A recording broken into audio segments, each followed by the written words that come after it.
అనియ నా పేరు కుమార్, వయస్సు 32 సంవత్సరాలు, కృష్ణానగర్.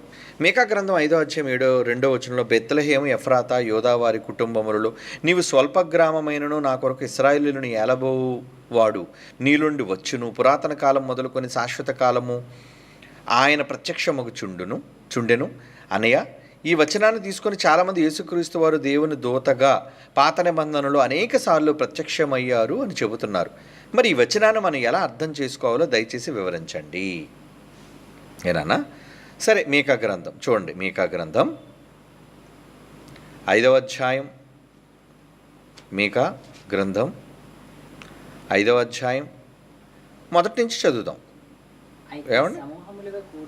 అయితే సమూహములుగా కూడుదానా, సమూహములుగా కూడుము, శత్రువులు మన పట్టణమును ముట్టడి వేయుచున్నారు. వారు ఇశ్రాయేలు న్యాయాధిపతిని కర్రతో చెంప మీద కొట్టుచున్నారు.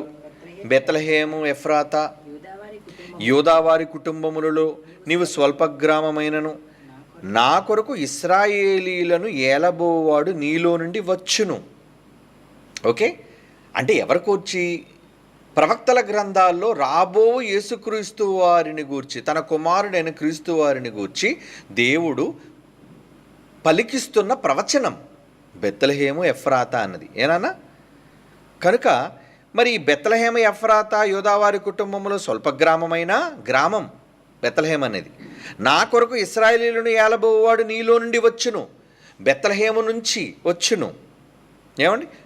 పురాతన కాలం మొదలుకొని శాశ్వత కాలం వరకు ఆయన ప్రత్యక్షమగు చుండెను.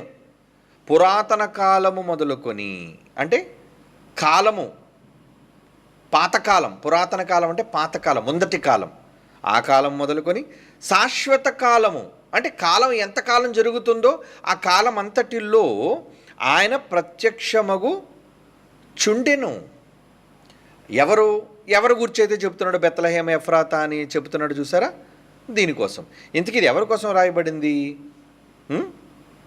ఎవరి కోసం రాయబడింది మనం చూద్దాం. బైబిల్లో క్రొత్త నిబంధనలో మనం చూడగలిగితే మత్తయి సువార్త 2వ అధ్యాయం 5వ వచనాన్ని చూడండి. యేసు ప్రభువు వారు పుట్టుకకు సంబంధించి మాట్లాడుతూ ఏమని అక్కడ రాయబడింది?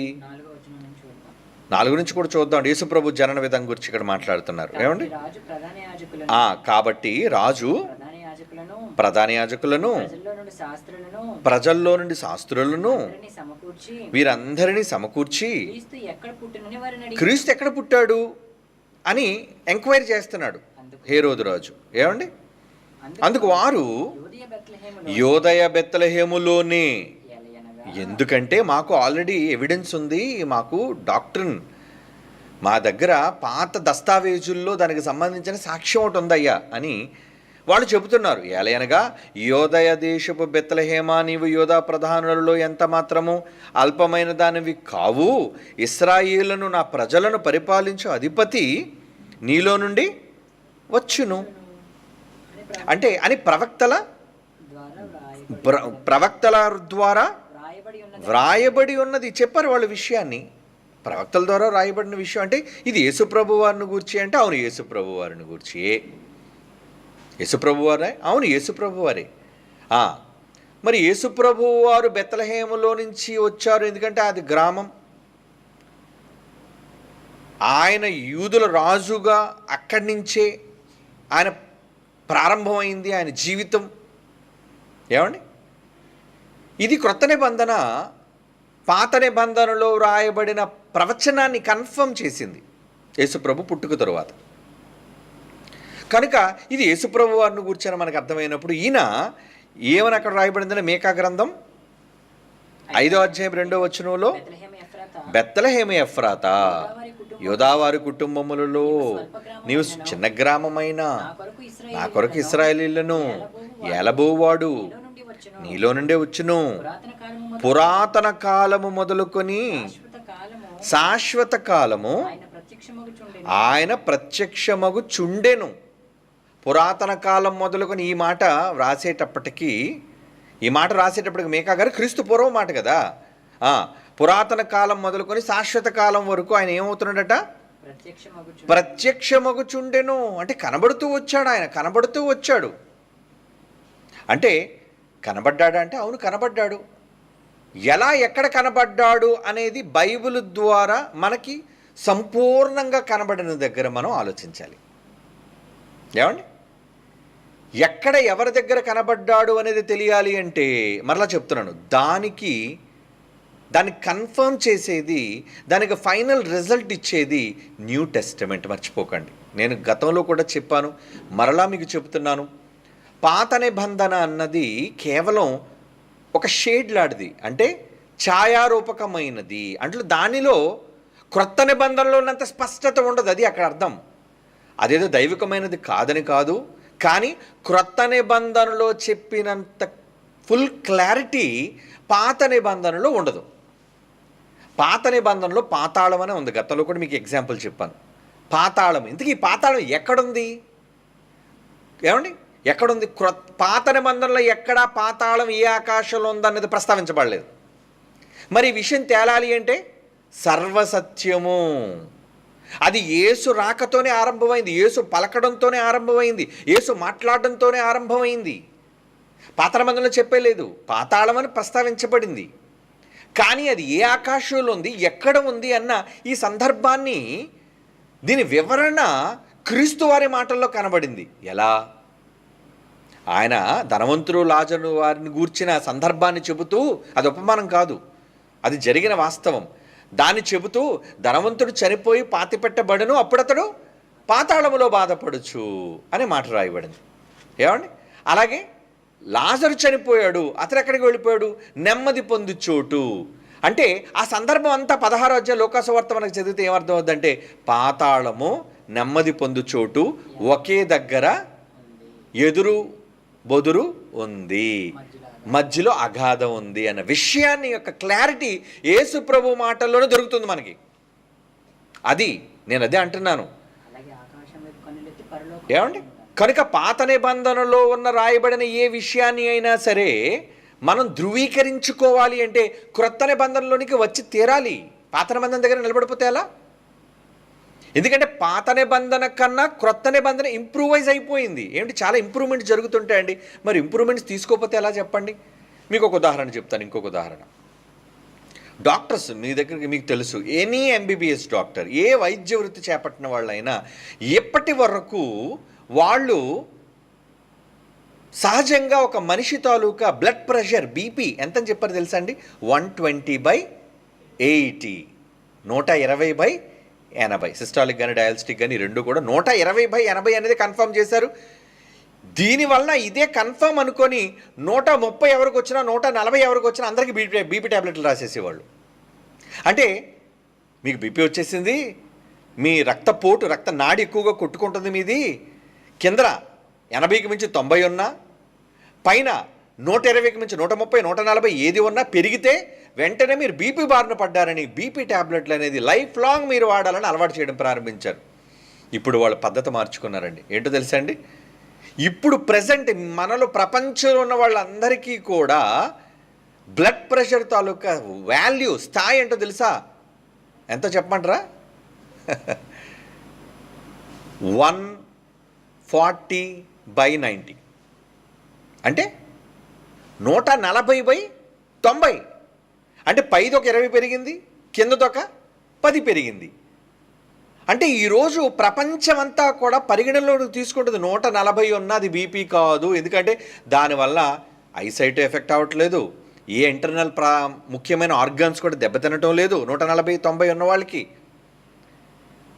అంటే ఈరోజు అందరికీ సర్వసాధారణంగా కామన్గా ఉండేది 140/90 అని చెప్పారండి. మరి ఇంతకు ముందటి కాలంలో కొన్ని దశాబ్దాల పాటు ఈ వైద్యులైన వాళ్ళు బీపీ ట్యాబ్లెట్లు అలవాటు చేశారు. ఎందుకు? అప్డేట్ అవ్వలేదు వాళ్ళు. అంటే నేరస్తులు ఎవరు? వాళ్ళే. ప్రతిదానికి అనవసరంగా బీపీ ట్యాబ్లెట్లు అలవాటు చేసేసి, ఏమండి, నార్మల్గా ఉన్న బీపీయే మనకు అది 140/90 అనేది నార్మల్ బీపీ. కానీ దాన్ని ఏం చేసేసారు వీళ్ళు? అమ్మో మీకు బీపీ, హై బీపీ వచ్చేసిందండి మాత్రలో. అంటే శరీరాలన్నింటినీ కూడా దానికి అలవాటు చేసేసారు. కారణం అప్డేట్ అవ్వకపోవటం. ఇది నేను ఎందుకు చెప్పాను అంటే, జరుగుతున్న పరిశీలనలు బట్టి మెడికల్ అసోసియేషన్స్ ప్రపంచవ్యాప్తంగా ప్రపంచ దేశాల్లో ఉన్నాయి. వీళ్ళందరూ ఏకగ్రీవంగా మోకమ్ముడిగా అందరూ కూర్చొని చాలామంది మీద వైద్య పరీక్షలు నిర్వహించిన తదనంతరం తీసుకున్న నిర్ణయం ఇది. ఒకప్పుడు ఆ నిర్ణయం తీసుకున్నారు, ఇప్పుడేమో మరల నిర్ణయాన్ని మార్చేసుకున్నారు. కాబట్టి నిర్ణయం మారినప్పుడు ఏది నిజమైనది సహజమైనది అని తెలుసుకొని ఆ అప్డేట్ అయిన నిర్ణయానికి రావాలి. అలాగే పాత నిబంధన అన్నది ఉంది, పరిగణలోకి ఉంది, మనం చదువుకుంటున్నాం, అందులో వాక్యాలు చదువుకుంటున్నాం, తప్పు లేదు. కానీ సర్వసత్యమాది కాదు. దానిని సర్వసత్యంగా మలచాలి అంటే దాన్ని తీసుకొచ్చి క్రొత్త నిబంధనతో జోడించాలి. అప్పుడు అది పరిపూర్ణమైనది అవుతుంది. టోటల్ బైబిల్ 66 పుస్తకాలుగా దేవుడు ఎందుకు మనకి దీన్ని అందించాడు అంటే, దాచి భద్రపరిచి ఎందుకు ఇచ్చాడు అంటే, క్రొంత ఇచ్చట క్రొంత అచ్చట చెప్పాడు. చెప్పినది కూడా క్రొత్త నిబంధన అనేది ఫైనల్ అథారిటీ. క్రొత్త నిబంధన యేసు తర్వాతే సర్వసత్యము. అనవసరంగా గలిబిలి చేసేవాళ్ళు ఎవరైనా ఉంటే వాళ్ళ మాటలకు మీరేమీ తొందరపడవలసిన పని లేదు, ఆవేశపడవలసిన పని లేదు. మనం అక్షరాలను చదువుకుందాం, బైబిల్లో ఏముందో. భావాలు మనం చదువుకుందాం, బైబిల్లో ఏముందో. ఎవరికి అనుకూలంగా వాక్యం చెప్పుకోవడానికి కాదు కదా బైబిల్ ఇవ్వబడింది. బైబిల్కు అనుగుణంగా మనం మారాలి. బైబిల్లో రాయబడిన భావాలను బట్టి మనలను మనం సరిచేసుకోవాలి. ఇది క్రైస్తవ్యానికి రావలసిన ముఖ్యమైన, తెలుసుకోవలసిన ముఖ్యమైన మూలం. కానీ ఎవరో మన పూర్వీకులైన వాళ్ళు, కొందరు ముందటి వాళ్ళు చేసేసిన విధానాలను బట్టి అబద్ధాలను క్రైస్తవులకు చొప్పించేశారు. ఏమండి, అవునా? ఒక చిన్న ఉదాహరణ, అబద్ధాలు ఎలా చూపించేశారంటే మీకు చెప్తాను. ఏమండి, యేసుప్రభు ఎక్కడ పుట్టాడని అడగండి, పశువుల పాకలో అంటారండి చాలామంది. పశువుల పాక, ఇది బోధకులైన వాళ్ళు బోధించారు. చివరికి సండే స్కూల్ పిల్లలకు కూడా అందరికీ ఏమలవాటు అయిపోయిందంటే యేసుప్రభు పశువుల పాకలో పుట్టాడని. నిజానికి పశువుల పాకలో పుట్టలేదు అనేది ఇప్పుడు మీలో చాలామంది కళ్ళు తెరుచుకున్నారు. అంటే ఏంటి, బైబిల్ క్షుణ్ణంగా ఆలోచిస్తే ఆయన ఎక్కడో పుట్టాడు, త్రోవలో. పుట్టిన స్థలం తెలీదు, సత్రానికి వెళ్ళారు, చోటు లేదు, అప్పుడు పరుండు పెట్టారు. ఎక్కడ? పశువుల తొట్టులో పరుండు పెట్టింది మరియమ్మ తల్లి. అంతేనా? మరి అలాంటప్పుడు పుట్టింది అంటే ఆవిడ ప్రసవించింది పశువుల శాల అని ఎలా చెప్తాను చెప్పండి? నేనే స్వయంగా విన్నానండి. ఎంతోమంది నా పూర్వీకులైన వాళ్ళు, నా ముందున్న వాళ్ళు, పెద్ద పెద్ద వయస్సు కలిగిన వాళ్ళు కూడా యేసుప్రభు పశువుల పాకలో పుట్టాడు, యేసుప్రభు పశువుల పాకలో పుట్టాడని. అంటే బైబిల్ని చాలా జాగ్రత్తగా ఆలోచించాలి. సరే, పాకలో పుట్టినంత మాత్రం నరకానికి వెళ్ళిపోతాం అనేది కాదు అక్కడ. కానీ ప్రతిదాన్ని క్షుణ్ణంగా ఆలోచించాలి, పర్టికులర్గా కీన్ అబ్జర్వేషన్ అంటారు దాన్ని. అలా మనం ఆలోచించకపోతే తప్పులు దొరికిపోతాయి. ఇది చిన్న చిన్న విషయాలకైతే పర్లేదు, కానీ మూల సంబంధమైన విషయాలైతే, మూలాంశాలైతే, ప్రాథమికమైనవైతే తప్పు పడిపోతాం కదా మనం అంతా కూడా. అనవసరంగా 120/80 అనేది నార్మల్ అయినా, 140/90 నార్మల్ అయినా మరి అందరికీ బీపీ ట్యాబ్లెట్లు అలవాటు చేస్తారు. కొన్ని లక్షల మంది ప్రపంచవ్యాప్తంగా కోట్ల సంఖ్యలో వాడేస్తున్నారు అవన్నీ కూడా. కనుక ఈ అప్డేట్ అనేది అవ్వాలి. మనకు అప్డేట్ ఏంటో తెలుసండి, ఈ ప్రపంచం కాదు మనకు అప్డేట్. పాత నిబంధనలో దేవుడు రాయించిన మాటలకు మనకు అప్డేట్ ఏంటంటే యేసుక్రీస్తు వారు పలికిన మాటలే అప్డేట్. ఎలా చెప్పగలం? హెబ్రీ పత్రిక 1వ అధ్యాయం 1వ వచనం. హెబ్రీ పత్రిక 1వ అధ్యాయం 1వ వచనం చదవండి. అక్కడ ఏమనుంది, ఏమని రాయబడింది చూడండి. అక్కడ పూర్వకాలమందు నానా సమయముల్లో నానా విధములుగా ప్రవక్తల ద్వారా పితరులతో మాట్లాడిన దేవుడు. పితరులతో మాట్లాడాడు దేవుడు. ఈ దినముల అంతమందు కుమారుని ద్వారా మనతో మాట్లాడాడు అన్నాడు. అంటే పురాతన కాలంలో, పూర్వకాలాల్లో దేవుడు ఎలా మాట్లాడాడు, ఎవరితో మాట్లాడాడట? మన పితరులతో మాట్లాడిన దేవుడు. ఏమండి, ఈ దినముల అంతం అంటే యేసుప్రభు రాకడే ముగింపు కదా. ముగింపు కాలంలో వచ్చాడు ఆయన. ఆయన రావడంతోనే అంచె దినాలు ఆరంభమయ్యాయి. కనుక ఈ ముగింపు దినములలో, దినముల అంతమందు కుమారుని ద్వారా మనతో మాట్లాడాడు. ఎందుకంటే ఈ పత్రిక, హెబ్రీ పత్రిక రాయబడేటప్పటికి మాట్లాడేశాడు కాబట్టి మాట్లాడిన విషయాన్ని చెప్తున్నాడు, పాస్ట్ టెన్స్. ఏమండి, అంటే యేసుక్రీస్తు వారు మరి మాట్లాడా? ఎస్, మాట్లాడాడు. ఈరోజు మనం వింటున్న మాటలన్నీ కూడా అంటే క్రొత్త నిబంధన అనగానే మీరు ఏమర్థం చేసుకోవాలి? ఇది క్రీస్తువారి మాటలు, క్రీస్తువారు చెప్పిన మాటలు. సర్వసత్యం క్రీస్తువారే చెప్పారంటే, అవును క్రీస్తువారే చెప్పారు. క్రీస్తువారికి టైం తక్కువ, 3 సంవత్సరాలే కాబట్టి ఆయన ఏమంటారు దాన్ని, సేవ చేసిన కాలం 3.5 years వరకు ఆయన సేవ చేశాడు. కాబట్టి ఆ చిన్న కాలంలో ఆయన అంతా చెప్పలేకపోయాడు కనుక మెయిన్ ఎసెన్స్ చెప్పేశాడు. మరలా మర్చిపోకండి, మెయిన్ ఎసెన్స్ చెప్పాడు ఆయన. అందులో నుంచి ఇంకా ఎలాబరేటెడ్గా, ఇంకా దాన్ని విశదీకరించి పరిశుద్ధాత్మ దేవుడు చాలా క్షుణ్ణంగా పరిశీలనతో చెప్పాడు ఆయన. ఏమండి, యేసుప్రభువారు చెప్పారా పాతాళం, ఎందట చెప్పినట్లుగా ఆయన మాటల్లో పాతాళము నెమ్మది పొందే చోటు ఒక దగ్గరే ఉంది అని చెప్పేశాడు. ఇది ఎక్కడుంది, ఏ ఆకాశంలో ఉంది అంటే 2 కొరింథీ పత్రిక మనకు వెళ్తే అర్థమవుతుంది. 2 కొరింథీ పత్రిక 12వ అధ్యాయం, ఏమండి 2, 3, 4, 5 ఆ వచనాలు చదివితే 3వ ఆకాశములో పాతాళం ఉందన్నమాట. అక్కడ అర్థమైంది చూసారా. అంటే నా వాటిలో నువ్వు తీసుకొని యేసుప్రభు చెప్పినదే ఎసెన్స్ అయితే, ఆ ఎసెన్స్లోనున్న విషయాల్ని ఇంకా ఆయన కూలంకషంగా ఇంకా విశదీకరించి చెప్పారు పరిశుద్ధాత్మ దేవుడు. ఆయన చెప్పటం వల్ల, ఆ పుస్తకాలను చదువుకోవటం వల్ల మనకు అర్థమవుతుంది. అంటే మనం ఏదైనా అర్థం చేసుకోవాలి అంటే యేసుప్రభు వారు ఒక్క మాటలో చెప్తే అందులో ఇంకా క్షుణ్ణంగా పత్రికలు ముగింపులోనికి వెళ్ళేసరికి సర్వసత్యము, నేను వెళ్ళిన తర్వాత ఆదరణకర్తను పంపుతాను, ఆయన వచ్చి మమ్మల్ని సర్వసత్యంలోనికి నడిపిస్తాడని చెప్పాడు. కాబట్టి ఆ నడిపింపే మనల్ని సర్వసత్యములోనికి వెళ్ళడం ఆయన తీసుకువెళ్ళాడు. కనుక ఈ 2 కొరింథీ పత్రిక 12వ అధ్యాయం పరిశుద్ధాత్మ దేవుని ద్వారా రాయించేటప్పటికి అది ఏ ఆకాశంలో ఉందని డీటెయిల్ చెప్పాడు మనకి. ఇది పాత నిబంధనలో లేదు, మరలా పాత నిబంధనలో లేదు. ఏ ఆకాశంలో పాతాళం ఉందనేది లేదు మనకి. ఏమండి, 3వ ఆకాశము, అందులో ఏమండి ఎక్కడ దగ్గరికి వెళ్ళాడు అనేది ఇంకా సందర్భం అంతా మీకు తెలుసు. ఓకే, అంటే నెమ్మది పొందేవారు, క్రీస్తును నమ్ముకున్నవారు, ప్రభు యందు భయభక్తులు కలిగిన వారు 3వ ఆకాశంలో ఉంటారు. అతను పరదేశులోని కొనుపోబడి అని, పరదేశు అనే పదం చెప్పాడు అక్కడ. పరదేశులోని కొనుపోబడి, ఆ పరదేశం ఎక్కడుందంటే పాతాళానికి ఆపోజిట్గా ఉందని లోకాసు వార్తను కనెక్ట్ చేసుకొని బైబిల్ అంతటినీ ఒక దగ్గరికి తీసుకొని రావటం వలన ఈ క్రొత్త నిబంధనలో మనకి స్పష్టత అనేది మనకు అర్థం ఉంది. అవునండి. కాబట్టి క్రొత్త నిబంధన అనేది ఆలోచించాలి వద్దా మనం. క్రొత్త నిబంధనను మనం అథెంటిక్గా, ఏమండి అది చాలా ఆధ్యాత్మికమైనదిగా, ఆధారపూర్వకమైనదిగా, ఏమండి సంపూర్ణమైనదిగా మనం తీసుకోవాలి దాన్ని. పాత నిబంధన అంటారా, అసంపూర్ణమైనది, పూర్తి వివరాలు అందులో లేవు. తెలియాలి అంటే ఇందులోకే రావాలి, క్రొత్త నిబంధనలోనికే రావాలి. క్రీస్తు ద్వారానే ప్రకటించబడింది.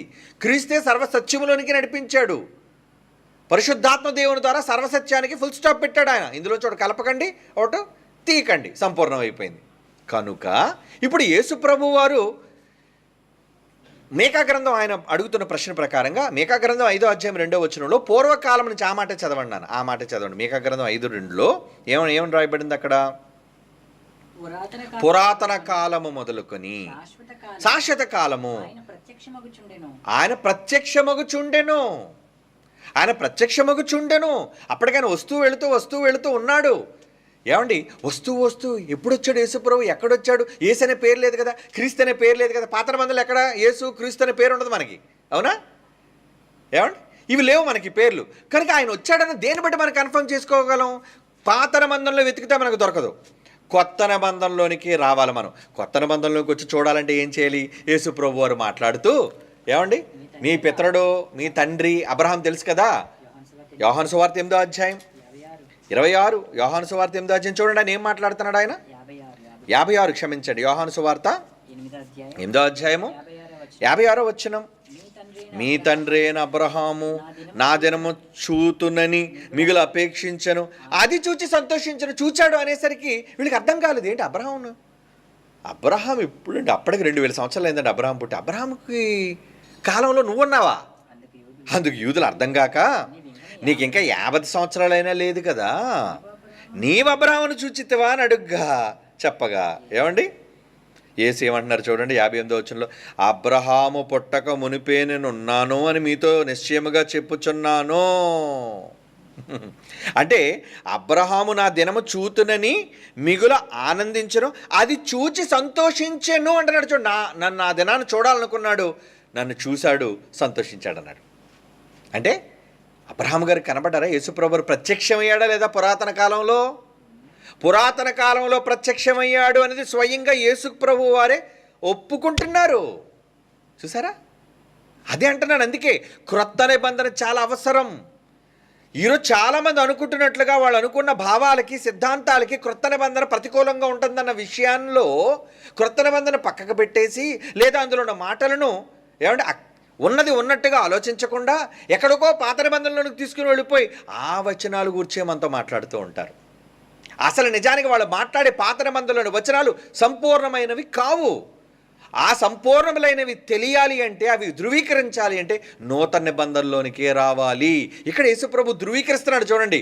అబ్రహాం అప్పుడు వచ్చానని. ఏమంటే అబ్రహాం అప్పుడు ఆయన చూశాడు, అబ్రహాముని నేను కలుసుకున్నాను, నా దినం చూస్తానని అన్నాడు. అంటే అబ్రహాము చూశాడు కదా, ఈయన వెళ్ళాడు కదా, అవునా? ఎస్, వెళ్ళాడు, అర్థమైపోయింది. అంటే పురాతన కాలంలో ప్రత్యక్షమయ్యాడా? అది మీకా గ్రంథంలో. ఎందుకంటే ఈ సోదరుడు అదే అడుగుతున్నారు కదా, మీకా గ్రంథం 5-2 అధ్యాయంలోని ఈ మాటను నేను ఎలా తీసుకోవాలి అన్నయ్య. చాలామంది యేసుప్రభు వారు దేవుని దూతగా పాత నిబంధనలో అనేక సార్లు ప్రత్యక్షమయ్యారని చెబుతున్నారు. ఏమండి, అక్కడ దూత ఎవరు, యేసుప్రభు అనే స్పష్టత కూడా మనకు తెలియదు. చాలా సందర్భాల్లో దూతలు కూడా వచ్చాయి. ప్రతి దగ్గర దేవదూత అనే దగ్గర, ప్రతి దూత అనే దగ్గర యేసుప్రభు చెప్పకూడదు, ప్రతి దేవదూత అనే దగ్గర యేసుప్రభుని చెప్పకూడదు. ఏమండి, ఏదో ఒక బండ సామెతను చూసారా, ఎర్రచీర కట్టుకుందల్లా నా భార్య అన్నాడట ఎవడో మూర్ఖుడు. కనుక అలా ఎర్రచీర కట్టుకున్నంత మాత్రాన నీ భార్య ఎలాగైపోద్ది? ఎర్రచీరకి ఎవరికి ఉండదా? కట్టుకోవచ్చు చాలామంది. అలాగే దూతలు అని ప్రయోగించబడింది బైబిల్లో కూడా చాలా చోట్ల. దూతలు ప్రయోగించబడింది. ఎందుకంటే సంఘాలకు దూతలైన వాళ్ళు ఉన్నారు, మనుషులైన దూతల వాళ్ళు ఉన్నారు, అపోస్తులు కూడా దూతలుగా చెప్పబడ్డారు, సంఘం ద్వారా పంపబడిన వారు దూతలుగా చెప్పబడ్డారు, పరలోకం నుంచి వచ్చిన దూతలు కూడా చెప్పబడ్డారు. ఏమండి, ఏ దూత? క్లారిటీ కావాలి, క్లారిటీ. ఈ క్లారిటీ తెలియక దూత అని ప్రతి చోట యేసుప్రభుని అప్లై చేసేస్తే ఎలా? కనుక ఎక్కడ దూతగా ఉన్నాడు, ఎక్కడైనా ప్రత్యక్షమయ్యాడు, బైబిల్ ఖరారు చేయాలి. మళ్ళీ దాన్ని ఎవరెవరు చెప్పేస్తే కుదరదు. నూతన నిబంధన, మరలా చెప్తున్నాను, కమ్ టు న్యూ టెస్టిమెంట్. నూతన నిబంధన సర్వసత్యము ధృవీకరించిందే మీరు నమ్మాలి. ఈరోజు చాలామంది అండి మనం పరిశీలించి సత్యవాక్యమును సరిగా బైబిల్లో ఉన్నది ఉన్నట్టుగా చూపిస్తున్న సహించలేకపోతున్నారు. ఎందుకంటే మరి వాళ్ళ సిద్ధాంతాలకు అలవాటు అయిపోయారండి. పాత కాలం నుంచి, పురాతన కాలం నుంచి కొన్ని వాటికి వాళ్ళు లోనైపోయారు, కొన్ని వాటికి వాళ్ళు కట్టుబడిపోయారు. ఆ కట్టుబడిపోయిన తర్వాత దానిలో నుంచి బయటికి రావడం కష్టమైపోతుంది వాళ్ళకి. ఏమండి, కనుక కష్టమైతే ఎలా మార్చుకోవాలి కదా. ఏమండి, నేను ఇంకా ఇప్పుడు 140/90 అని ఇప్పుడు ఏమండి ఆల్ ఓవర్ ద వరల్డ్ ప్రపంచంలో ఉన్న డాక్టర్ల అసోసియేషన్స్ ధృవీకరించిన నాకు మాత్రం 160/80 అని అనుకొని 130 వచ్చినందుకు ఎవరికైనా ట్యాబ్లెట్ రాశారు అనుకోండి, రోగులు ఏమవ్వాలి చెప్పండి? చచ్చిపోతారు. అనవసరంగా బీపీ ట్యాబ్లెట్లు అలవాటు చేసుకొని లేని రోగాన్ని ఒంటి మీద వేసుకొని ఈరోజు బ్రతుకుతున్నారు చాలామంది. అలా జరగకూడదు క్రైస్తవ్యానికి. ఏది అప్డేట్ అయ్యిందో అప్డేట్ అయిన దాని మీద రా. ఏమండి, డాక్టర్కైనా చెప్పాలి. మీరు వెళ్ళినప్పుడు ఏమన్నా 120/80 పెరిగిపోయిందండి. ఎందుకంటే చాలామందికి ఈరోజు ఇంట్లోనే మెషిన్స్ వచ్చాయండి. అది చూసుకున్నప్పుడు వాళ్ళు 140 వచ్చింది అనుకోండి, అయ్యి బాబు 140 వచ్చింది అయితే నాకు బీపీ వచ్చేసింది అనుకోకండి. అనవసరంగా లేని బీపీని కొని తెచ్చుకోకండి. డాక్టర్ దగ్గరికి వెళ్ళి ఏమంటే డబ్బు ఇచ్చి జబ్బు కొనుక్కోకండి. అది నార్మల్. అంటే తెలుసుకోవాలి మీరు ఏం జరుగుతుంది అనేది అప్డేట్ మీరు తెలుసుకోవాలి. బైబిల్లో కూడా ఏం జరిగిన అప్డేట్ అనేది న్యూ టెస్టిమెంట్లోనే ఉంది. కన్ఫర్మేషన్ ఈ న్యూ టెస్టిమెంట్ ఇవ్వాలి. లేదంటే మీరు ఒప్పుకోకండి. మరలా చెప్తున్నాను, క్రొత్త నిబంధన ధృవీకరించని దేనిని మీరు ఒప్పుకోకూడదు. ఇది చాలా ఖండితంగా చెప్తున్నాను. ఏమంటే ఎవరు ఒప్పుకున్నా ఒప్పుకోకపోయినా ఐ డోంట్ కేర్, నాకు సంబంధం లేదు. ఎందుకంటే బైబిల్లో ఉన్నది ఉన్నట్టుగా చెప్పటం మన విధి బాధ్యత. ఏమండి, పాత నిబంధన చూపించి ఇందులో ఉంది అంటే కాదు, కమా న్యూ టెస్టిమెంట్లో చూపించు. న్యూ టెస్టిమెంట్ మాకు ఈరోజు ఆధారమైనది. న్యూ టెస్టిమెంట్ ఈరోజు మనకి ఏమండి అంగీకారమైనది. ఏమండి, ఇప్పుడు యేసుక్రీస్తు వారిని గురించి తెలుసుకోవాలి అంటే ఏం చదవాలని చెప్పాడు? ఏమండి, అపోస్తుల కార్యాల్లో అపోస్తులు అంటే రాసిన పత్రికలు కావచ్చు, లేదంటే క్రొత్త నిబంధనలు కావచ్చు, యోహాను సువార్తలో రాస్తూ ఒక మాట రాయబడింది, యేసు దేవుని కుమారుడైన క్రీస్తు అని నమ్మడానికి ఏం కావాలి మీకు? ఏం కావాలి చెప్పండి? ఎవరో రాసిన గ్రంథాలు కావాలా? లేదా ఎవరో ప్రవేశపెట్టిన సిద్ధాంతాలు కావాలా? ఏం కావాలి మీకు అన్నది ఇక్కడ దేవుడు చెబుతున్నాడు. చూడండి, యోహాను సువార్త 20:30-31 చూడండి పిల్లలారా. యోహాను సువార్త 20:31 వచనం, యేసు దేవుని కొడుకైన క్రీస్తుని మీరు నమ్మునట్లు, అంటే మీరు ఏం నమ్మాలి? యేసు ఎవరో కాదు, దేవుడున్నాడు, ఆ దేవుడికి కుమారుడుగా యేసుక్రీస్తు వారు ఉన్నారు అని మీరు నమ్మునట్లు, నమ్మి ఆయన నామమందు విశ్వాసము జీవము పొందినట్లు ఇవి వ్రాయబడెను. ఇవి ఇవి ఇవి అంటున్నాడు చూడండి. ఏమండి, వ్రాయించానంటున్నాడు. యేసు చేసిన సూచక్రియలు చాలా ఉన్నాయి, అవే రాయించలేదు. కానీ ఏదైతే ఇదిగో ఇప్పుడు నూతన నిబంధనలో వ్రాయబడుతున్నాయో, పరిశుద్ధాత్మ దేవుడు తర్వాత మీకు వ్రాయించేస్తాడో, అవే మీకు ఆధారమైనవి. ఆధారమైన వాటిలో ఏం చేయాలట? దేవుని కుమారుడైన యేసు, ఎవరో యేసు అన్న ఆయన దేవుని కుమారుడైన క్రీస్తు రాజు అని మీరు నమ్మునట్లు ఇవి వ్రాయబడి, అవి కాదు అవి కాదు, ఇవి ఇవి అంటే బైబిల్లో వ్రాయబడిన క్రొత్త నిబంధన. అప్డేట్ అవ్వాలి, క్రొత్త నిబంధనలోనికి రావాలి, క్రొత్త నిబంధన ధృవీకరించాలి. ఏమండి, అంటే పాత నిబంధనలో యేసు ప్రభు వారు ప్రత్యక్షం అవుతారని ఉందంటే ఎస్, ప్రత్యక్షం అయ్యారు. ఆయన వచ్చారు. ఆయన భూమి మీదకి శరీరధారిగా వచ్చినట్లుగా రాలేదు. ఆయన ఆ రోజు వచ్చినప్పుడు ఏమండి, దావీదు వంశావళిలో నుంచి రాలేదు. ఆయన డైరెక్ట్గా వచ్చాడు. ఆయన డైరెక్ట్గా వచ్చాడు కనుక దోత దోత దోత అనే దగ్గర దోత ప్రతి చోట ఆయన నేర్చుకుంటే అలా. ఇప్పుడు మరొక ఉదాహరణ కూడా మీకు చెప్తాను. మీరు ఒక మాట నిర్గమకాండంలో చదువుకున్నారు. పొద దగ్గరికి వెళ్ళాడు ఎవరు? మోషే గారు. మోషే గారు పొద దగ్గరికి వెళ్ళినప్పుడు ఏం జరిగింది? అక్కడ పొద మండిపోతుంది. అక్కడ దేవుడు మాట్లాడుతున్నాడు. ఆ మాట్లాడుతున్నప్పుడు పొదలో ఆయనకు ఒక దూత కనబడిందండి. ఏమండి, అవునా? ఈ సందర్భాన్ని నిర్గమకాండంలో చూడండి, ఎక్కడుందో. నిర్గమకాండం 3వ అధ్యాయం 4వ వచనం. నిర్గమకాండం 3వ అధ్యాయం 4వ వచనం చూడండి. అప్పుడు మోషే ఆ పొద ఎందుకు ఇది కాలిపోవటం లేదు అని, నేను ఆ తట్టు వెళ్ళి గొప్ప వింత నేను చూడాలనుకుంటున్నాను. 2వ వచనం చూడండి. అక్కడ ఒక పొద నడిమిని అగ్ని జ్వాలలలో యెహోవా దూత అతనికి ప్రత్యక్షమైంది. ఏమండి, యెహోవా దూత అతనికి ప్రత్యక్షమైంది. ప్రత్యక్షమై ఏం చెప్పింది? అతను చూచినప్పుడు అగ్ని వలె పొద మండుతుందట, కానీ పొద కాలిపోలేదట. ఏమండి, ఈ సందర్భం మీకు తెలుసు చాలా మందికి. ఏమండి, మొత్తానికి ఏం కనబడిందని అక్కడ ఉంది? ఏమండి, ఏమండి, మొత్తానికి దేవుని దూత అతను ప్రత్యక్షమైంది. ఇక మన దూత ఉంది కదా, అంటే యేసుప్రభు గారు వచ్చారేమో అని ఒకసారి మనం ఆలోచిద్దాం. దీనికి సంబంధించి చిన్న ఎక్స్ప్లెనేషన్, ఓకేనా? ఇప్పుడు నూతన నిబంధనలోకి వద్దామండి. నూతన నిబంధన, కమాన్, నూతన నిబంధనలోకి మనం వెళ్తే అపోస్తుల కార్యములు 7వ అధ్యాయంలోకి వద్దామండి. క్లారిటీ ఇస్తున్నాడు, క్లారిటీ. నేను మొదటి నుంచి చెప్తున్నాను మీకు, పాత నిబంధనల్లో స్పష్టత లేదు దేనికి. అందుకే అన్నాడు అవి ఛాయారూపకంగా ఉన్నాయి. ఛాయ అంటే నీడండి. నీడలో మనిషి ఎవరు గుర్తుపట్టగలరా? ముక్కు మొఖం అంతా ఒకలాగే ఉన్నట్టు ఉంటుంది. కానీ క్లారిటీ ఎలా ఉంటుంది? డైరెక్ట్ మనిషిని చూసినప్పుడే మీకు ఫేస్ క్లారిటీ తెలుస్తుంది. ఎవరైనా ఎండలో నిలబడితే నీడ ఒకలాగే ఉన్నట్టు ఉంటుంది. ఛాయ అంటే నీడ అని అర్థం. కనుక పాత నిబంధన అనేది నీడ లాంటిది. ఆ నీడలో మీరు ఎన్ని చదవండి, ఎన్ని చూడండి, క్లారిటీ మీకు ఉండదు. క్లారిటీ రావాలంటే నిజస్వరూపము ఎక్కడుందని మనం చదివించారు మీ కొలసి పత్రికలో. క్రీస్తునందున్నది నిజస్వరూపము, రియాలిటీ, టోటల్ క్లారిటీ. క్రొత్త నిబంధన యేసు ప్రభు వారి దగ్గర నుంచి, అంటే మత్తయి సువార్త నుంచి ప్రకటన గ్రంథం వరకు క్లారిటీ అనేది మీకు కనబడుతుంది. కాబట్టి ఇప్పుడు ఈ అపోస్తుల కార్యాల్లో 7వ అధ్యాయం ముందు 30 చదువుదాం, తర్వాత 37, 38 కూడా చదువుదాం. ఏమండి, 40 ఏండ్లైన పిమ్మట సేనాయి పర్వతారణ్యమందు ఒక పొదలోని అగ్నిజ్వాలల్లో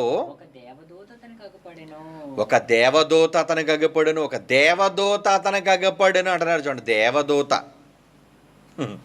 ఏమండి, ఇంకా కిందకి వెళ్దామా? 37. నా వంటి ఒక ప్రవక్త దేవుడు మీ సహోదరులు మీ కొరకు పుట్టించిన ఇశ్రాయేలుతో చెప్పిన మోషే ఇతడే. ఆయన కోసం చెప్పాడు. సేనాయి పర్వతం మీద తనతో మాటలాడిన దేవదూతతో మన పితరులతో అరణ్యములో సంఘమందు ఏమండి అరణ్యములో సంఘమందు ఉండి మనకిచ్చుటకు జీవవాక్యములను తీసుకొచ్చిన మోషే ఇతడే అని చెబుతున్నాడు.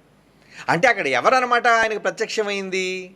దేవదూత, దేవుని యొక్క దూత. ఏమండి అంటే ఒక పొదలో ఒక దేవదూత ప్రత్యక్షమైంది, ఆయనకి చెప్పింది. ఒకళ్ళు ఏమని చెప్పినా నేను నీ దేవుడైన యెహోవాను అంటే దూత పలుకుతున్న మాటది. యెహోవా రాడు, ఆయన మాట్లాడు. ఎందుకంటే ఆయన స్వరము ఏమండి ఏ కాలమందైనను ఏ నరుడైనను వినలేదు. ఇది కూడా ఎక్కడుంది మరలా? యోహాను సువార్త చూడండి. ఏమండి యోహాను సువార్త 5వ అధ్యాయం 37 అండి. యోహాను సువార్త 5:37.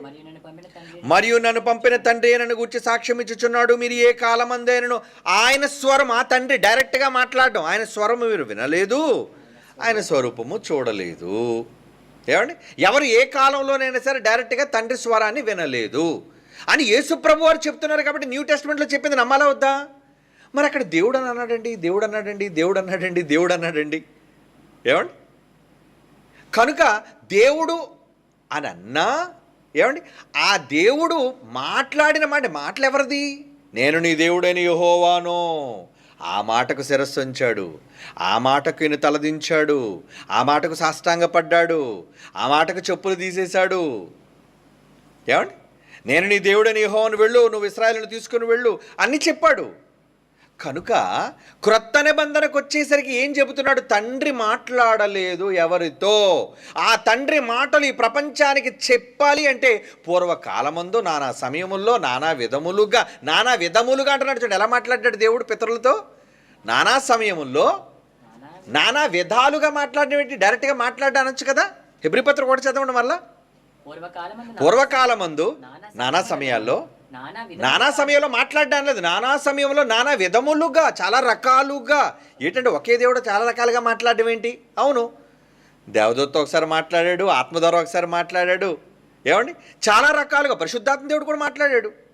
కనుక నానా రకములుగా అంటే ఆయన మాటనే తీసుకొచ్చి చాలామంది దూతల ద్వారా ఏమండి చెప్పించినవాడు, ప్రవక్తల ద్వారా నానా విధాలుగా. ప్రవక్తల ద్వారా చెప్పడం కూడా ఎవరి మాటది? దేవుని మాటే. ఇదిగో దేవుడిని యెహోవా సెలవిస్తున్నాడు అని ప్రవక్తలు వచ్చి చెప్పేవారు, అది దేవుని మాట. కనుక ప్రవక్తల ద్వారా చెప్పినా దేవదూతల ద్వారా చెప్పినా నానా విధములుగా మాట్లాడిన దేవుడు ఈ దినముల అంతం వచ్చేసరికి, ముగింపు వచ్చేసరికి మాత్రం ఎవరితో మాట్లాడాట? మనతో చెబుతున్న ఈ మాటలు డైరెక్ట్ కుమారుడు చెబుతున్న మాటలు. అంటే తండ్రి అయిన దేవుణ్ణి బయలుపరిచింది ఎవరు చెప్పండి? ఇప్పుడు తండ్రిని గురించి ఎవరికి తెలీదు. అందుకే చూడండి పాత నిబంధనలో ఎక్కడ యెహోవా యెహోవా యెహోవా ఉంటుంది, కానీ ఆ యెహోవా ఎవరు అన్న విషయాన్ని చెప్పింది క్రొత్త నిబంధనలో యేసు ప్రభు వారు. తండ్రి రొమ్మున ఆనుకున్న కొడుకు నేనే వచ్చి చెబుతున్నాను. ఏమని? ఆయన తండ్రి అనే ప్రస్తావించబడింది కొత్త నిబంధనలో. అంతటిలో చూడండి, ఎక్కడ చూడండి, పత్రికల్లో చూడండి, సువార్తల్లో చూడండి, తండ్రి తండ్రి తండ్రి తండ్రి అనే సంబోధన మనకు జరుగుతుంది. ఎందుకు ఇలా సంబోధిస్తున్నాడు అంటే ఆయన బయలుపరిచాడు సర్వసత్యం. ఇప్పటివరకు దేవుడు అనుకున్నారు, ఇప్పటివరకు దేవాది దేవుడు అనుకున్నారు, నిజమే. ఇప్పటివరకు ఉన్నవాడు అనుకున్నారు, నిజమే. ఇప్పటివరకు సైన్యములకు అధిపతి అనుకున్నారు, నిజమే. కానీ ఆయన మీ డాడీ, మీ తండ్రి అని చెప్పాడు. ఒక కొడుకుగా నేనే చెబుతున్నాను, ఎందుకంటే ఆయన రొమ్మున ఆనుకునేవాడిని. పరలోకంలో కూడా ఈ కొడుకు ఎక్కడ ఉండేవాడట? తండ్రి రొమ్మున ఆనుకొని ఉన్న అద్వితీయ కుమారుడు. అంటే కొడుకుల్లో నెంబర్ 1. ఏమండి యోహాను సువార్త 1:18 ఇది అందరికీ చిన్నప్పటి నుంచి నేర్చుకున్న బంగారు వాక్యం. టైం లేదు కదా కనుక చూడండి. కాబట్టి ఎవడు ఎప్పుడు దేవుని చూడలేదంటాడు అక్కడ. ఎవరు చూడలేదు, నేనే చూశాను నా తండ్రిని. తండ్రి రొమ్మునున్న అద్వితీయ కుమారుడే ఆయన్ని బయలుపరచును. కనుక ఒకడు యాకోబు అనొచ్చు, నేను యెహోవాను దేవుణ్ణి ముఖాముఖిగా చూసి తిని అంటే ఏంటి? ముఖాముఖిగా నువ్వు చూసావా? ఏం చూసావయ్యా నువ్వు ముఖాముఖిగా? ఏమండి ఆ మాటల్లో కొన్ని సందర్భాల్లో ఏమంటాడో తెలుసా అండి? నేను ముఖాముఖిగా నేను చూచాను ఆయన్ని అంటే ఎవరిని చూసా? తండ్రిని చూడలేదు ఎవరో. ఎందుకంటే యేసు ప్రభు వారు అన్నారు. ఈ మాట నమ్మాలి కదా. 18 వచ్చిన చదవండి ఆ మాట. ఎవడైనా బైబిల్లో ఎవడైనా కావచ్చు, ఆదాము నుంచి ఏ మనిషి అయినా కావచ్చు, ఎవడైనాను ఎప్పుడైనాను, ఎనీబడి ఎనీ టైం, ఏ కాలమైనా ఎవరైనా ఆయన స్వరము వినలేదు, ఆయన స్వరూపమును చూడలేదు. తండ్రి రొమ్మునున్న అద్వితీయ కుమారుడే ఆయన బయలుపరిచాడు, ఎవరో ఆయన అన్న విషయాన్ని నేనే వచ్చి చెప్పాను అని యేసుప్రభు వారు ఒప్పుకుంటున్నారు. కాబట్టి ఇప్పుడు యేసుప్రభు వారి మాటను మనం తీసుకోవద్దా పరిగణలోకి? చెప్పండి, ఏమండి? మనమే కదా ఆయన మాటను పరిగణలోకి తీసుకోవాలి. ఎవడు ఎప్పుడు దేవుని చూడలేదు, ఎవడు ఎప్పుడు దేవుని చూడలేదు. ఎందుకంటే నన్ను చూసి ఏ నరుడు బ్రతకడని ఆ రోజే ఆయనతో చెప్పాడు. నాయన నన్ను చూస్తే నువ్వు బ్రతకవు చెప్పాడు కదా అంటే ఆ మాట కూడా ఎవరిది? డైరెక్ట్గా దేవుని మాట కాదది, దేవదూతల ద్వారా పలుకబడిన మాట.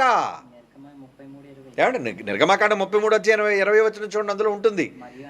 ఏమండి? కాబట్టి ఈ విషయాల్లో మనం ఆలోచించవలసింది ఏంటంటే, క్రొత్త నిబంధనకు వచ్చేసరికి యేసుప్రభు ఇస్తున్న ఆ వివరణ, ఆ క్లారిటీ మనం తెలుసుకోవాలి.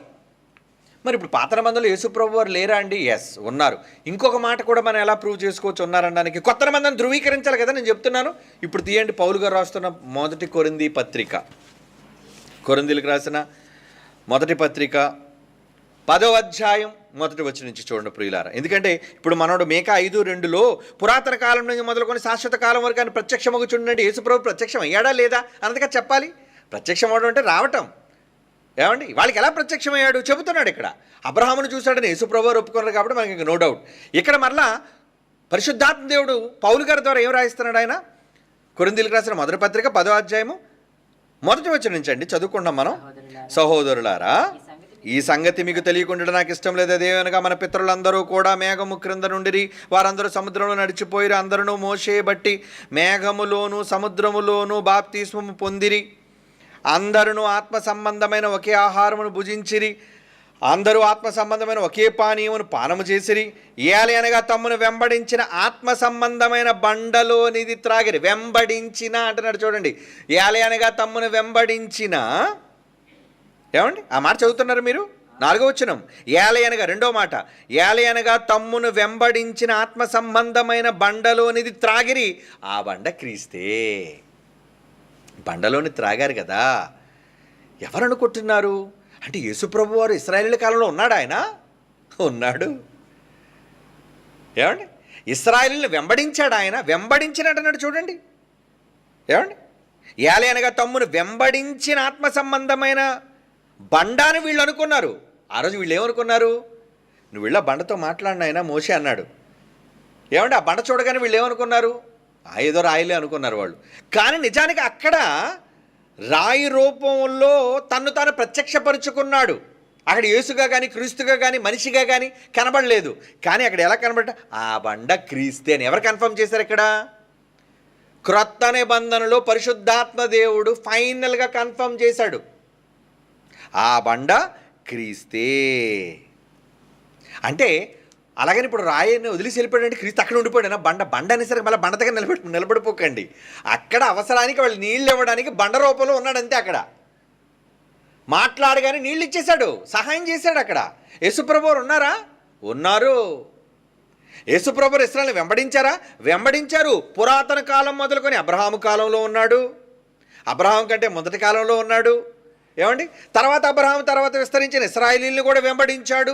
మరి ఇవన్నీ యేసుప్రభు వెంబడించినట్టు కాదా? యేసుప్రభు ఉన్నట్టు కాదా అని ధృవీకరించడం దేని బట్టి మనం చెబుతున్నాం? దేని బట్టి చెప్తున్నాం చెప్పండి? క్రొత్త నిబంధనలు కన్ఫర్మేషన్. క్రొత్త నిబంధనలో కన్ఫర్మేషన్. అది చెప్తున్నాను. దోత నువ్వు ప్రతి చోట దోతనకండి. ఏమండి? ఒకవేళ ప్రతిదీ దోత అనేది ఒకవేళ మీరు కన్ఫర్మ్ చేసేసారనుకోండి, క్రొత్త నిబంధనలో ఏమండి మరొక చిన్న ఎగ్జాంపుల్ కూడా మీకు చూపిస్తాను. ఎందుకంటే మీరు కన్ఫ్యూజ్ అవ్వకూడదు కదా. ఏమండి? మీరు కన్ఫ్యూజ్ అవ్వకూడదు. ఇక్కడ మాట్లాడుతూ కొరింథీయులకు రాసిన 2వ పత్రికలో ఆయన ఒక దగ్గర అంటాడండి. ఏమంటారంటే ఫుట్ నోట్లో అపోస్తలులు ఎక్కడ దొరికిందండి? 2వ కొరింథీ పత్రిక 8వ అధ్యాయం. ఇందులో చూడండి. రైట్. 2వ కొరింథీ పత్రిక 8వ అధ్యాయం 23వ వచనం చూడండి. 2వ కొరింథీ పత్రిక 8వ అధ్యాయం 23వ వచనం. తీతు ఎవరైనా అడిగిన ఎడలా నా పాలివాడును మీ విషయమై నా జత పనివాడునై ఉన్నాడని, మన సహోదరులు ఎవరైనా అడిగిన ఎడల వారి సంఘముల దూతలని క్రీస్తు మహిమయునై ఉన్నారని నేను చెప్పుచున్నాను. అక్కడ దూత అనే పదం ప్రయోగించబడింది. దూత అంటే కింద ఇంకేమి ఇచ్చాడు చూడండి మూల భాషలో. అపోస్తలు అనగానే పంపబడిన వాళ్ళు. అపోస్తలు అంటే అర్థం అదే కదా, పంపబడిన మెసెంజర్స్. అంటే ఎవరైనా విషయాన్ని చెప్పడానికి పంపబడితే మెసెంజరే. పోస్ట్ మ్యాన్ కూడా మెసెంజరే. ఏమండి, ఒకళ్ళు పోస్ట్ మ్యాన్ ఉద్యోగం చేయకుండా ఎవరో కబురు తీసుకొచ్చారు అనుకోండి, ఏం బాబు నువ్వు పోస్ట్ మ్యాన్ నువ్వు పోస్ట్ మ్యాన్ కాకుండా ఎందుకు నువ్వు విషయం చెప్తున్నావు అంటారేంటి ఆయన్ని. పోస్ట్ మ్యాన్ అయ్యే వాళ్ళ విషయం నీకు తెలియటం కావాలి, తెచ్చినవాడు వార్తాహరుడు. ఏమండి, మెసెంజర్, మీడియా అంటారు దాన్ని. ఇప్పుడు మీరు టీవీలో వార్తలు వింటున్నారు అంటే మీ ఇంట్లో ఉన్న టీవీ ఏంటనమాట, అదొక మీడియేటర్. అదేంటి, వార్తలు మీకు వినిపిస్తుంది. అక్కడెక్కడ ఎవడో హైదరాబాద్లో చదువుతున్నాడు వార్తలు, కానీ మీ ఇంట్లో ఎలా వినబడుతున్నాయి అవి? మీడియేటర్, మధ్యవర్తి. అవునా, ఆ మధ్యవర్తి మనకు వినిపిస్తుంది. అలాగే బైబిల్లో సంఘములో దూతలు అన్నాడు చూడండి. దూతలు అంటారు కాబట్టి వీళ్ళు దేవదూతలా ఎవరు అని మనం అనుకోవడానికి లేదు. దూత అనే పదం కనబడిగానే ఇక్కడ వివరణ ఇచ్చాడు కాబట్టి సరిపోయింది. నా జత పని వారు అమ్మ మనుషుల కోసం చెప్తున్నాడండి పర్వాలేదండి అని. ఓహో, మనుషులు కూడా దూతలను కూడా కొత్త నిబంధనలో ఉందా? ఉంది. కనుక దూత అన్న ప్రతి చోట కన్ఫ్యూజన్లోకి వెళ్ళిపోకండి. ఎవరు దూత, ఎందుకు దూత, ఎప్పుడు దూత? దూతలో చాలా రకాలు ఉన్నాయి. ఏమండి, ఈ వివరణ సత్యవాక్యాన్ని సరిగా విభజించడం అనేది చేతకాక కలగూర వంట వండుతున్నారు ఈరోజు. ఏమండి, కలగూర వంట, అపార్థాలు ఉన్నవి లేనివి కల్పించి వాళ్ళు అనుకున్న దాన్ని ప్రజల మధ్యకు రుద్దడానికి బైబిల్లో ఎక్కడెక్కడో ఉన్న వచనాలను తీసుకొని వచ్చి ఇక్కడ బైబిల్లో ఎలా ఉంది కదా, ఇక్కడ బైబిల్లో ఎలా ఉంది కదా. ఏదైనా బైబిల్లో స్పష్టంగా ఆమోదించేది 27 బుక్స్. మర్చిపోకండి, ఎక్కడ మీరు నిలబడండి, ఎవరైనా, ఎనీబడి, ప్రపంచంలో ఎనీ క్రిస్టియన్, ప్రతి క్రైస్తవుడికి పునాది 27 పుస్తకాల యేసుతో పలికిన, యేసు ద్వారా పలుకబడిన నూతన నిబంధన చట్టం, న్యూ లా. ఇదే ఈరోజు మనకు అప్లై అవుతుంది. పాత ధర్మశాస్త్రం మనకి అప్లై అవ్వదు. ఇప్పుడు కంటికి కన్ను పంటికి పన్ను లేదు. వాళ్ళు చేసే విధానాలు, హోమాలు, ధూపాలు ఇవి మనకు లేవు. అవన్నీ పాతవి గతించిపోయాయి. ఇప్పుడు మనం నూతనమైన వాళ్ళం. ఏమండి, పాతవి గతించను, ఇదిగో క్రొత్తవాయను. ఎవడైనా క్రీస్తునందున్నవాడు నూతనంగా సృష్టి. రేపు చెప్తానండి క్లియర్గా, అసలు పుట్టడం అంటే ఏంటో చెప్తాను. చాలామంది ఈ పుట్టుకంటే ఏంటి, సృష్టించడం అంటే ఏంటి, ఇది వేరు అది వేరు గలిబిలి మాటలలోని భావాలను అర్థం చేసుకోకుండా అన్నిటినీ ఒకే రకంగా కలగాపలగం చేసేసి ఈరోజు ఎంత దారుణమైన అలజడి సృష్టిస్తున్నారు. ఏమంటే, యేసుప్రభువుని మనం ఏదో తిట్టామని, తక్కువ చేసామని. ఏమంటే, నేను మతోన్మాదిన యేసుప్రభుని దూషించడానికి, బైబిల్ పక్షాన, క్రీస్తు పక్షాన ఈరోజు నిలబడి బైబిల్ గొప్పది, మరియమ్మ కన్యకగా పుట్టాడని నిరూపించినాడు ఎవడు చెప్పండి? మొట్టమొదట చెప్పండి. ఏమండి, మరియమ్మ ఒక కన్యకకు యేసుప్రభు పుట్టాడు అని నేను సైంటిఫిక్గా కూడా ప్రూవ్ చేశానండి. ఏమండి, అంతకుముందు ఎవరైనా చేసినట్టు గొప్ప, కానీ నేను ఎవరిది చూసి చేయలేదు. కానీ నాకు తెలిసినంత మట్టుకు Bible open universities India international Christ church వాళ్ళే మొట్టమొదటిసారిగా కన్య కనగలదు అని శాస్త్రీయంగా నిరూపించిన రికార్డు అనేది మన దగ్గరే ఉంది. మరి అప్పుడు వీళ్ళందరూ ఏమైపోయారండి? ఏమండి, యేసు ప్రభు కోసం నిజంగా కించపరచడం నాకేమైనా కంకణ కట్టుకున్నానా? నేనేమైనా మతోన్మాదినా, మత ఛాందసవాదనా? బైబిల్ గురించి యేసు ప్రభుని ఏదో తక్కువ చేసేయాలి, యేసు ప్రభుని చెడ్డగా చేసేయాలి, నాకే వస్తుందండి. దానివల్ల నా ప్రభువుని నేను గణపరచాలని అనుకుంటాను. నా ప్రభు పుట్టికే పవిత్రమైందని నిరూపించిన వాడిని నేను ప్రజల మధ్య. అలాంటిది నా ప్రభువుని కించపరిచి మాట్లాడతానా? నేను మాట్లాడడం వెనక ఎందుకు మాట్లాడాను దాని వివరణ ఇస్తున్నాను. ఆ రోజు వివరణ మొదటి నుంచి చివరి వరకు పూర్తిగా వినకుండా చాలామంది సోదరులైన వారు గలిబిలి చేసి అపార్థం చేసుకుంటున్నారండి. వద్దారా సోదరులారా, వద్దారా, మనం క్రైస్తవులం. ఒకరికొకరు అపార్థాలు తగదు, ప్రేమగా మాట్లాడుకుందాం. ఏమండి, కూర్చొని చర్చించుకుంటే సరిపోతుంది కదా. అదే మొదటి నుంచి చెబుతున్నాం. మొదటి నుంచి BOUI క్రైస్ట్ చర్చ్ వారి స్టాండర్డ్ తెలుసా అండి? మన సహోదరులం, ఇది మన ఇంటి సమస్య. మన ఇంటి సమస్య ఏమంటే మనం కూర్చొని మాట్లాడుకుందాం. అంతేగాని జబ్బచరుచుకొని పోటీలుగా గెలుపోటములతో మన ఇంటి వాళ్ళ మనం కొట్టుకు చంపుకోవడం ఏంటండి ఇది? నో, మనం ఎవడనైనా గెలిచేది అనేది ఉంటే శత్రువు, బైబిల్ని నమ్మని వాడు, బైబిల్కి విరోధి అయిన వాడిని టార్గెట్. వాడు ఎప్పటికీ మా టార్గెట్లో ఉన్నాడు. ఎవడు దొరుకుతాడని చూస్తున్నాడు ఎప్పటికీ. నిజంగా ఎవడు మన కండిషన్లు ఒప్పుకొని దొరుకుతాడా వాడిని శాశ్వతంగా బైబిల్పై మాట్లాడకుండా నోరు ముయించడానికి అగ్రిమెంట్ మీద సంతకం పెట్టించాలని అనుకుంటున్నాం. భయంతో కాదు. ఏమండి, అలా భయంతో అనుకుంటే అహ్మద్ దేదాది మీద ఎందుకు సవాలు విసురుతాం? డాక్టర్ వేదవ్యాస మీద ఎందుకు సవాలు విసురుతాం? నాస్తిక సమాజాన్ని అధ్యక్షుడైన ఒకప్పుడు రావుపూడి వెంకటాద్రి మీద ఎందుకు సవాలు విసురుతాం?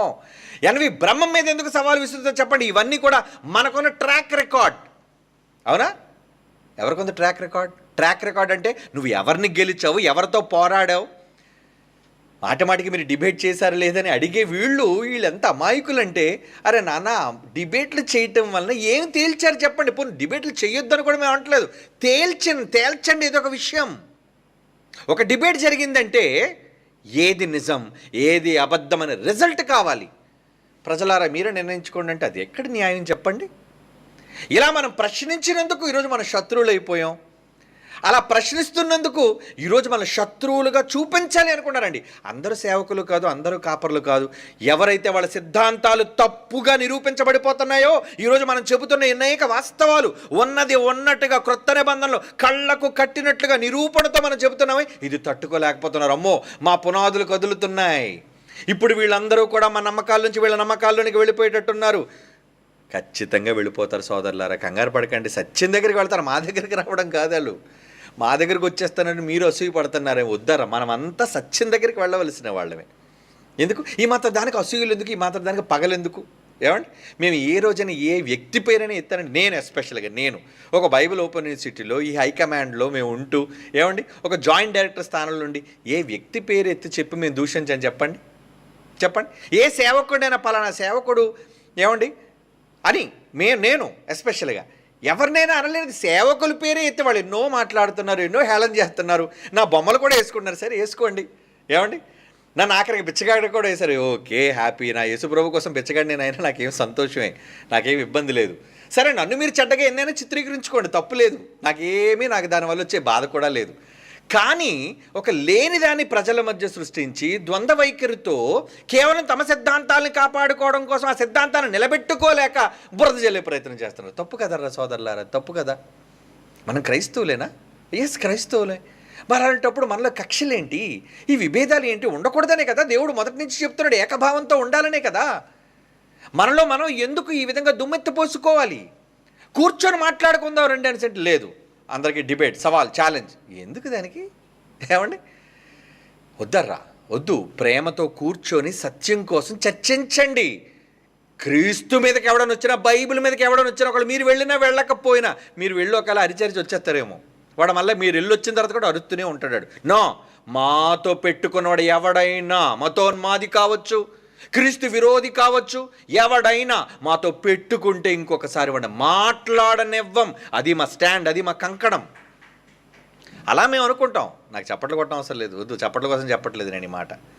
దేవుని పిల్లలారా, కనుక క్రొత్త నిబంధనలో ఈరోజు మనం చెబుతున్న విధి విధానం ఎంత క్లారిటీగా మనం ఇలా ఆలోచించాలరా, ఈ విధంగా మనం వెళదాం నాన్న, మనం అంతా కలిసి ఆలోచించండి అని ఈరోజు మనం కూలంకషంగా చెబుతున్న విధానాలకు ప్రతి మాటకి బైబిల్ చూపిస్తున్నాం. మనం బైబిల్ని చూపిస్తున్నాం.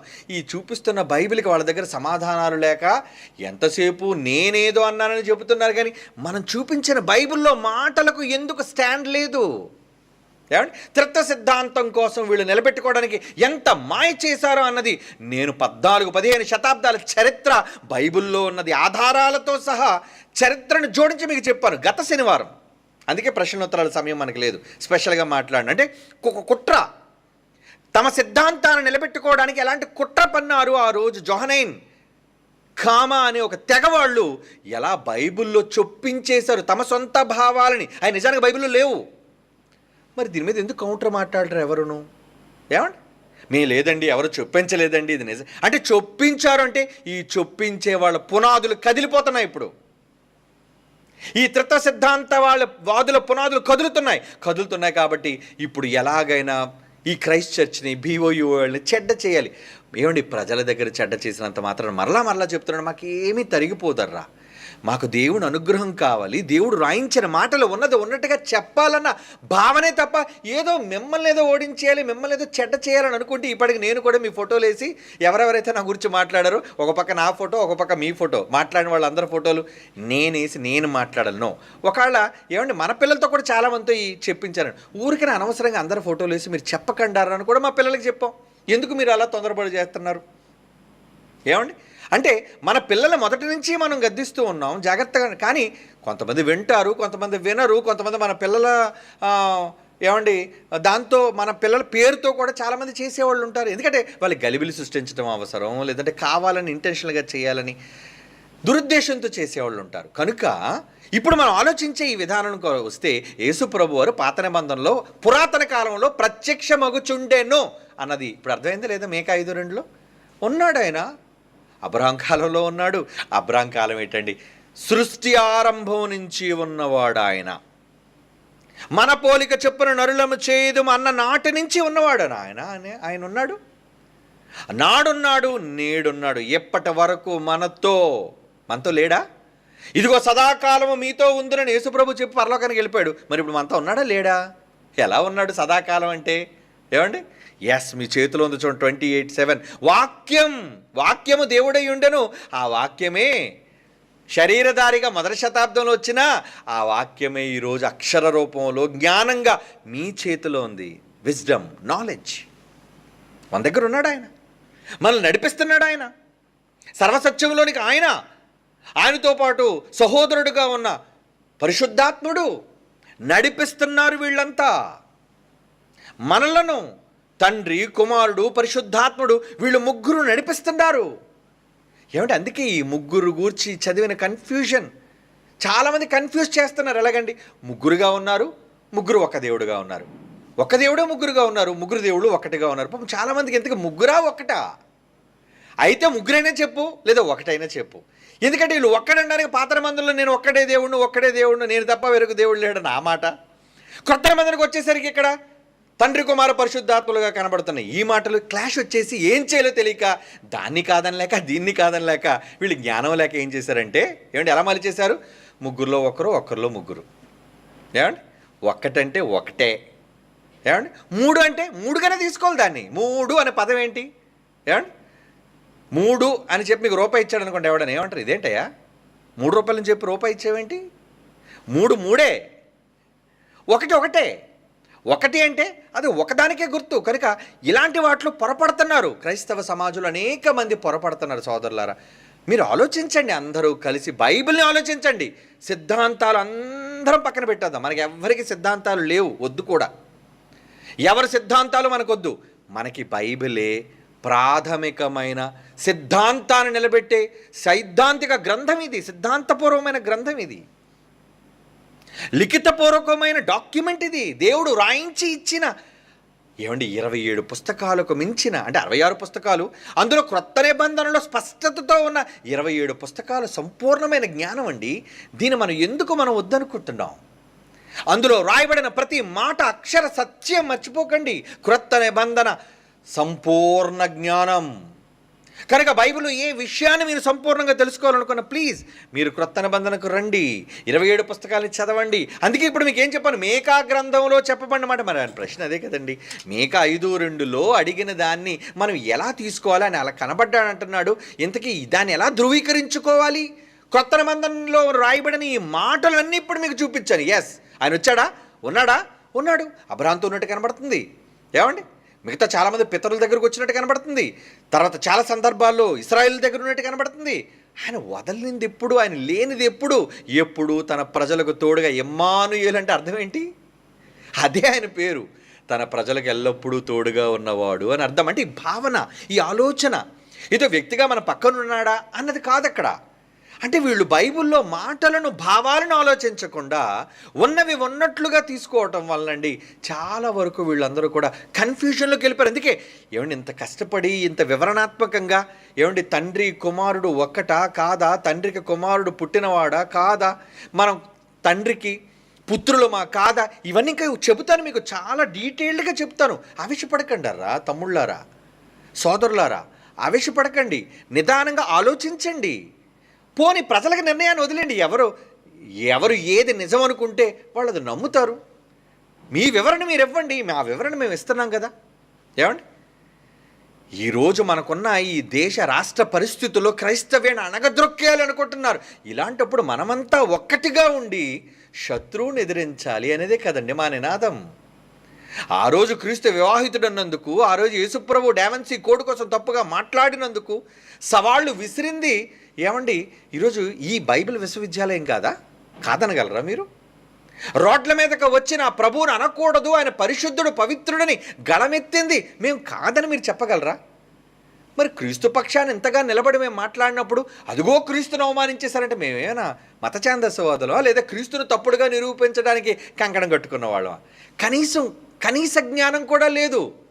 పోనీ నిజంగా క్రైస్తవ ముసుగులో ఇస్లాం వాడిని అనుకోండి, ఏదో అండి క్రీస్తుని తిడుతున్నాడండి అని తెలియకుండా రహస్యంగా చూసారో క్రైస్తవుడు అని చెప్పుకొని యేసుప్రభుని తిడుతున్నాడండి అనుకోవడానికి నా రక్షణ క్రీస్తే, ఏమండి నాకు పరలోకాన్ని ఇవ్వబోయేది క్రీస్తే, ఈరోజు నేను రక్షణ పొందిన నామము క్రీస్తే, ఈరోజు ఆయన నామానికి మించిన నామం ఎక్కడ లేదని నేను చెప్పాను. ఎన్ని బహిరంగ సభల్లో చెప్పాను. అదెందుకు మరి చెప్పరు జనాల్లో? నా యేసుకు మించిన నామం టాప్లో ఉందని నేను చెప్పాను. పిల్లలారా, మీరైనా దాన్ని వైరల్ చేయండి అర్రా. ఈ శత్రువులైన వారు, త్రిత్వ సిద్ధాంతవాదులైన వాళ్ళు మన మీద బురద జల్లి మనం చెప్పే వాస్తవాలను కప్పిపెట్టేయాలనుకుంటున్నప్పుడు యేసు నామం ఎంత గొప్పదో అనేది, అది అందరి నామం కన్నా పైనున్న నామం ఎలా ఉందని ప్రజల మధ్య, వేల లక్షల మంది ప్రజల మధ్య గళమెత్తి చెప్పాను నేను. కాదనగలరా మీరు? మరి అప్పుడు నుంచి నాకు నిజంగా యేసుప్రభు మీద ద్వేషం ఉండి ఈయన చెడ్డవాడిగా చిత్రీకరించాలంటే నాకేం అవసరం చెప్పండి? యేసుప్రభు గురించి మాట్లాడడానికి గొప్పగా అంతర్భాగంగా నా యేసుప్రభు నిజంగా చెడ్డవాడిగా చూపించాలనుకుంటే అసలు నేను క్రైస్తవుడిగానే ఉండనండి. కానీ క్రైస్తవుడిగా ఉండి ఆయన పేరు చెప్పుకొని బ్రతుకుతున్నాను అంటే, ఆయన పేరు కోసం గొప్పగా మాట్లాడుతున్నానంటే, ఆయన పుట్టుక కావచ్చు, ఆయన మాటను గూర్చి పవిత్రమైనదని ఈరోజు నేను సవాలుతో మాట్లాడుతున్నాను. అరే యేసుప్రభు కన్యక పుట్టలేదని ఎవడైనా నిరూపించగలని సవాలు చేశాను పబ్లిక్గా. యూట్యూబుల్ అంటే కాదు, నెవర్. యూట్యూబుల్ అంటే మాత్రమే కాదండి, నేను సవాలు విసిరింది నా యేసు ప్రభు కన్యక పుట్టాడనేది వాస్తవంగా శాస్త్రీయంగా నిరూపిస్తాను అని వేల మంది ప్రజల మధ్య బహిరంగంగా సవాలు విసిరని ఎవడు ఎందుకు మాట్లాడు? మిగతా వాళ్ళు డిబేట్లకు పిలిస్తే ప్రతి వాడు వెళ్ళిపోతున్నాడు. రే వీళ్ళ దగ్గరికి వెళ్తే ప్రమాదరా, కండిషన్లు అంటాడు, అగ్రిమెంట్ మీద సంతకం పెట్టేస్తాడు. ఏది చచ్చి చెడు ఓడామో ఇంకా మొహం ఎత్తుకొని తిరగలేం మనం. అది భయం వాళ్ళకి. అలా నోరు ముయించాలి మనం వాళ్ళని. పాపం ఇప్పటివరకు సోదరులైన వారు ఓకే ఎదిరించారు, మీరు ఎదిరించడం తప్పని నేను అనటం లేదు. క్రీస్తు విరోధులైన వాళ్ళని ఎదుర్కొన్నారు, కానీ వాళ్ళు నోరు ముయించలేకపోయారు. బైబిల్ ఏం కోరుకుంది చెప్పండి? అజ్ఞానముగా మాట్లాడు మూర్ఖుల నోరు మూయుట దేవుని చిత్తం. మోయించేద్దాం. అహ్మద్ దేదాద్ నోరు క్లోజ్ అయిపోయింది. క్లోజ్ అయిందా? ఎస్. డాక్టర్ వేదవ్యాస్ క్లోజ్ అయిపోయాడు వాడు నోరు. రావుపూడి వెంకటాద్రి క్లోజ్ అయిపోయింది. సవాల్ జరిగిన తర్వాత అక్కడ మాట్లాడినట్టుగానే వాళ్ళు చెప్పినట్లుగానే ఉన్నాయా? లేదండి. అలా మనం నోరు ముయించ ఒకళ్ళు వచ్చినా సవాలుకు వచ్చిన రాని పిరికి పందలాళ్ళు ప్రజాకోర్టుకి ఏమంటే ఎస్పీ ద్వారా కబురు పంపించారు. ఏమంటే అపోలో హాస్పిటల్లో జాయిన్ అయిపోయినాను, ఇప్పుడు రాలేకపోతున్నాను పోటీకని చేతకానోళ్ళు. నిజంగా బైబిల్ తప్పని నిరూపించే సత్తా ఉన్నోళ్ళు అయితే రా ప్రజాకోర్టుకి అని పిలిచినప్పుడు ఎందుకు రాలేదు? మేమంత సాక్షులంగా ఉన్నాంగా. అలా క్రీస్తు పక్షాన జయోత్సవాన్ని ప్రకటించమని చెబుతున్నాం.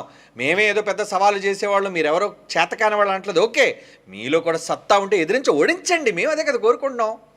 క్రైస్తవులుగా మీరు ఓడించినా మేము ఓడించినా బైబిల్కే ఘనత వస్తుంది. అది మేము కోరుకుంటున్నాం, అది మేము ఇష్టపడుతున్నాం. కమాన్, మీరు గెలిచినా మేము గెలిచినా బైబిల్ గెలిచినట్టే.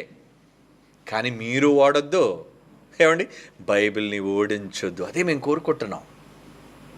ఈ భావాలు అర్థం కాక ఆవేశంతో తప్పుడు విధానాల్లో తీసుకువెళ్ళిపోవటం వల్ల ఎందుకర్రా క్రైస్తవుల మధ్య ప్రేమ నెలకొల్పవలసిన సమయంలో ఒకరి చేతులకు ఒకరు కత్తులు ఇచ్చుకుంటున్నారు? వద్దు.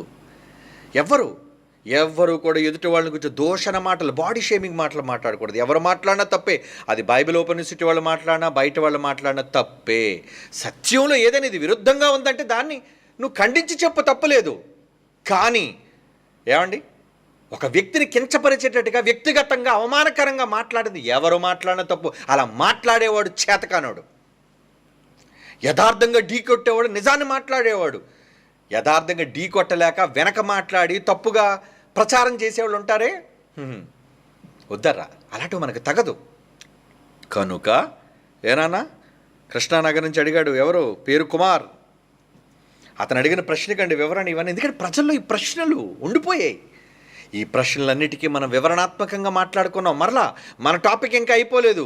క్రీస్తు దేవునికి పుట్టిన కుమారుడా అంచెల వారీగా చెప్పుకుంటూ వస్తారు. అంటే ఎప్పటి వరకు ఎప్పుడు ఇవ్వలేని డీటెయిల్డ్గా ఫుల్ క్లారిటీగా బైబిల్ నుంచి అన్నిటినీ ఇవ్వడం జరుగుతుంది. కనుక నేర్చుకుందాం, బైబిల్లో నేర్చుకుందాం. మనమంతా బైబిల్ దగ్గర విద్యార్థులు, మనమంతా ఒక్కటిగా ఉండి క్రీస్తు పక్షాన నిలబడవలసిన వాళ్ళం మనమంతా కూడా. ఆ విధంగా క్రీస్తు గొప్పతనాన్ని, ఐశ్వర్యాన్ని ప్రపంచ శిఖరాల మీద నిలబెడదామండి. బైబిల్ గొప్పతనాన్ని నిలబెడదామండి.